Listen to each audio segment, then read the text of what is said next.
Bipolar disorder typically involves periods of depression and also periods of very high mood and energy, and it affects around 1 or 2 people in 100 at some point in their lives. We have psychological therapies that can be helpful for people with bipolar, but there's less available for people who have very frequent and ongoing mood swings within bipolar. We took an existing psychological therapy for another group of people that aims to help with emotion regulation, and we adapted it for people who have these frequent bipolar mood swings. We wanted to see how acceptable the therapy would be to the people who received it.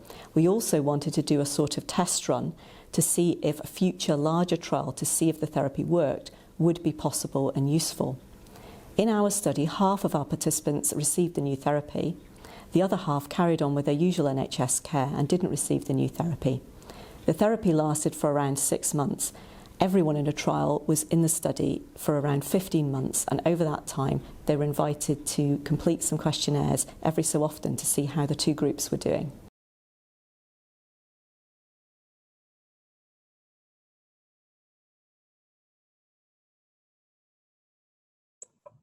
People who have a personal experience of bipolar disorder and mental health difficulties were involved in the running of the project.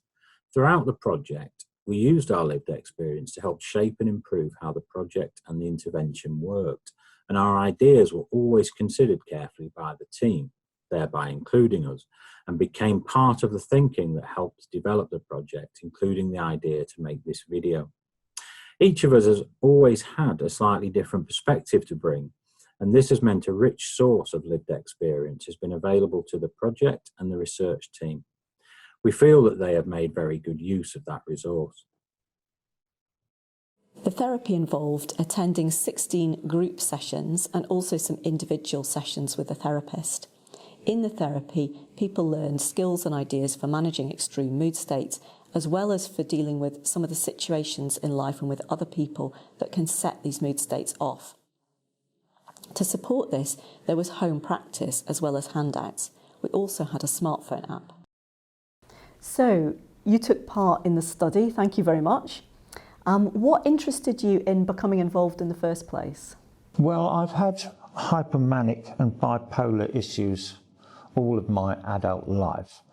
And now that I'm retired, I feel I have the time to take part in that study. And I'm past the age really when I would feel embarrassed in talking about it or acknowledge it. I'm quite fine with that. And I was actually invited by my GP to take part in the study.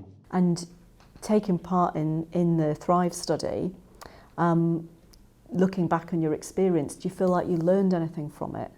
It brought my issues into a clearer focus than I've ever had before, which is what I was trying to explain just now. Even though I was in the control group, it's nevertheless made more sense of why I've spent a lifetime never feeling comfortable in my own skin. And what would you say to somebody who has bipolar, who's considering taking part in a trial like this? I think as long as you're okay about talking about it and you're not in a sort of petrified state, completely lost in yourself, then I think you have nothing to lose and a great deal to gain potentially. We wanted to see how easy it would be to recruit people to take part in the study. This went well at one of our locations, but was trickier at the other, which was more rural. We also wanted to see if people would be able to stay in the study. 9 months after starting the study, around 3/4 of our participants were still returning at least some information to us. We asked people about their experience of taking part at the end. Overall, people seem to have had a fairly positive experience of taking part. Those who received the therapy talked about a number of benefits, but there were also areas for improvement. Our study wasn't designed to look statistically at whether or not the therapy works. However, we did look at changes in symptoms, quality of life and sense of personal recovery in preparation for a future trial. All of these areas were seen as valuable to measure by at least some of our participants. Based on what we found, it seems that it would be worth investigating this therapy further. With feedback from people who took part and also from our research team, we plan to make changes to the way that we collect information from people and also to the therapy itself, and then test these out in a future trial.